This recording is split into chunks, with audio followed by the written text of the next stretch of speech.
negeri kepungan air 10 banjir besar di Indonesia. Indonesia, negeri khatulistiwa yang kaya akan keindahan alam. Tapi di balik itu, ada ancaman yang selalu mengintai banjir. Dari Sabang sampai Merauke, cerita tentang banjir besar bukanlah hal yang asing. Bencana yang datang tiba-tiba, menyapu bersih harta benda, bahkan merenggut nyawa. Malam ini, kita akan menelusuri 10 kejadian banjir besar yang mengguncang Indonesia. Peristiwa yang menyisakan duka, juga pelajaran berharga. Mari kita telusuri bagaimana bencana ini terjadi dan apa yang bisa kita pelajari. Siapkan diri Anda, karena cerita ini tentang kepedihan, perjuangan, dan harapan. Jakarta tenggelam, banjir besar 2007. Tahun 2007, Jakarta lumpuh. Hujan deras berhari-hari membuat ibu kota terendam banjir. Air meluap dari sungai-sungai besar seperti Ciliwung, Pesanggerahan, dan Angke, merendam pemukiman warga, jalan-jalan protokol hingga istana negara. Kemacetan parah tak terhindarkan. Listrik padam, air bersih terputus, dan berbagai penyakit mengintai. Lebih dari 50.000 rumah terendam, ratusan ribu orang terpaksa mengungsi. Korban jiwa berjatuhan, lebih dari 80 orang meninggal. Banjir besar Jakarta 2007 menjadi tamparan keras bagi pemerintah dan masyarakat. Permasalahan klasik seperti buruknya drainase, alih fungsi lahan, dan pengelolaan sampah menjadi sorotan utama. Pertanyaannya, sudahkah kita belajar dari bencana ini?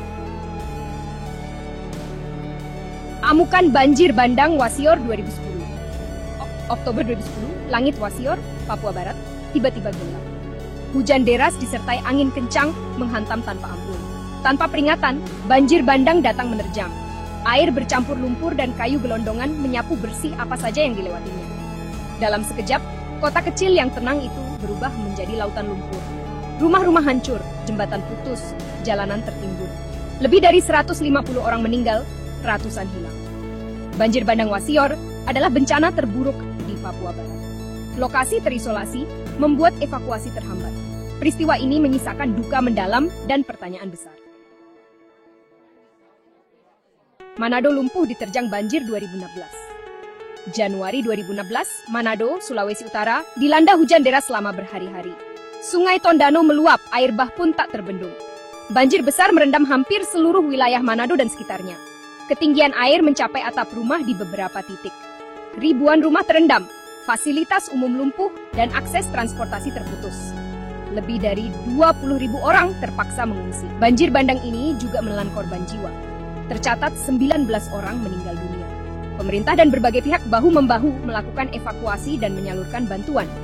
Namun, lokasi yang terisolir dan akses yang sulit menjadi kendala utama. Bencana ini menjadi pengingat akan pentingnya kesiapsiagaan dan mitigasi bencana, terutama di wilayah rawan banjir. September 2016, Garut, Jawa Barat, diguncang banjir bandang. Hujan deras yang mengguyur wilayah hulu Sungai Cimanuk menyebabkan debit air meningkat drastis. Tanpa ampun, air bah menerjang pemukiman warga di sekitar aliran sungai. Dalam sekejap, rumah, bangunan, dan kendaraan hanyut terseret arus. Puluhan orang dinyatakan hilang, dan puluhan lainnya ditemukan meninggal dunia. Bencana ini menjadi pukulan berat bagi masyarakat Garut. Duka dan kepedihan menyelimuti kota Intan. Pemerintah menetapkan status darurat dan mengerahkan seluruh sumber daya untuk melakukan evakuasi dan pencarian korban. Bencana ini menjadi pengingat bahwa bencana bisa datang kapan saja, dan kesiapsiagaan adalah kunci untuk meminimalisir risiko.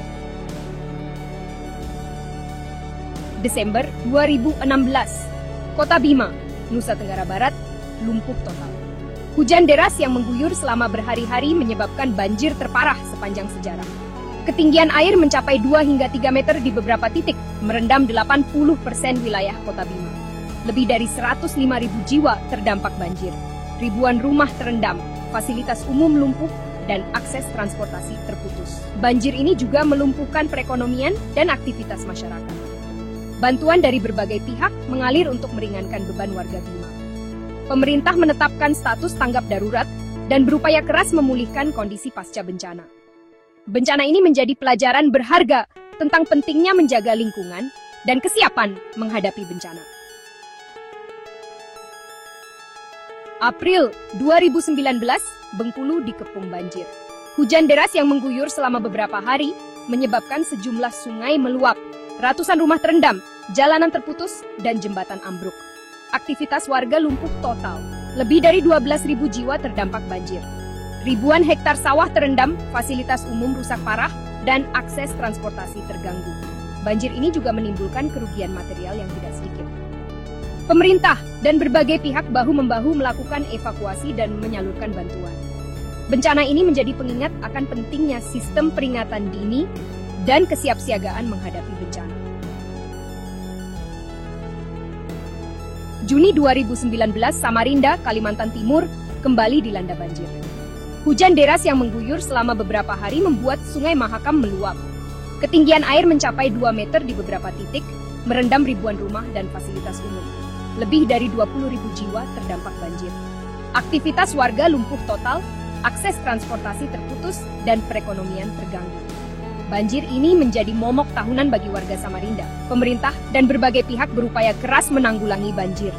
Namun, permasalahan klasik seperti sedimentasi sungai, alih fungsi lahan, dan buruknya drainase masih menjadi pekerjaan rumah. Chapter 8, Jabodetabek lumpuh. Banjir awal tahun 2020. Awal tahun 2020, Jabodetabek lumpuh diterjang banjir. Hujan ekstrem yang mengguyur selama beberapa hari membuat Sungai Ciliwung, Cisadane, dan beberapa sungai lainnya meluap. Ketinggian air mencapai atap rumah di beberapa titik. Puluhan ribu rumah terendam, fasilitas umum lumpuh, dan akses transportasi terputus total. Puluhan orang meninggal dunia dan hilang terseret arus. Banjir ini menjadi salah satu yang terparah dalam beberapa tahun terakhir. Pemerintah menetapkan status tanggap darurat dan mengerahkan seluruh sumber daya untuk melakukan evakuasi dan menyalurkan bantuan. Bencana ini menjadi pengingat akan pentingnya mitigasi bencana dan kesiapsiagaan menghadapi cuaca ekstrem. Chapter 9, Kalimantan Selatan, tenggelam banjir besar 2021. Januari 2021, Kalimantan Selatan dilanda banjir besar. Hujan deras yang mengguyur selama berhari-hari mengakibatkan sejumlah sungai meluap. Banjir merendam 10 kabupaten dan kota di Kalimantan Selatan, menenggelamkan rumah, fasilitas umum, dan lahan pertanian. Ratusan ribu jiwa terdampak banjir. Lebih dari 20 orang meninggal dunia dan ribuan lainnya mengungsi. Akses transportasi lumpuh, perekonomian terganggu, dan bencana ini menimbulkan kerugian material yang sangat besar. Pemerintah menetapkan status tanggap darurat dan mengerahkan bantuan dari berbagai pihak. Bencana ini menjadi pukulan berat bagi masyarakat Kalimantan Selatan dan mengingatkan kita akan pentingnya menjaga lingkungan. Chapter 10, NTT berduka. Banjir bandang terjang Flores Timur 2021. April 2021, Flores Timur, Nusa Tenggara Timur diterjang banjir bandang dan longsor. Siklon tropis Seroja yang melanda wilayah tersebut menyebabkan hujan deras dan angin kencang. Banjir bandang dan longsor menuju sejumlah desa di Flores Timur, menghancurkan rumah, jembatan, dan fasilitas umum. Lebih dari 70 orang meninggal dunia dan puluhan lainnya hilang. Ribuan orang terpaksa mengungsi akibat rumah mereka rusak parah. Bencana ini menjadi diduka mendalam bagi masyarakat NTT. Pemerintah menetapkan status tanggap darurat dan mengerahkan bantuan untuk evakuasi dan penanganan korban. Bencana ini menjadi pengingat akan pentingnya kesiapsiagaan menghadapi bencana hidrometeorologi. Outro, refleksi, mitigasi bencana dan kepedulian kita. 10 kisah, 10 duka, 10 pelajaran.